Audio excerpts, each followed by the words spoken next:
Dostlar, omega 3 haqqında məlumat vermək istəyirəm. Hamı bilir ki, Azərbaycanda az qala 5 nəfərdən biri ürəyində stentlə gəzir. Əgər istəyirsinizsə ki, bu problemlə qarşılaşmayasınız, diqqətlə qulaq asın.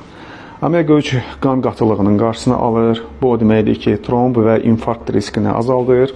Pis xolesterinin səviyyəsini aşağı salır, yaxşı xolesterinin səviyyəsini qaldırır.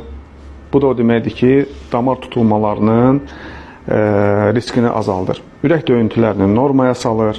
Bundan əlavə beyinə də omega 3-ün faydaları var. Beyindəki yağların 30%-ni omega 3-ün tərkibində olan dekozaheksagen turşusu təşkil etməlidir.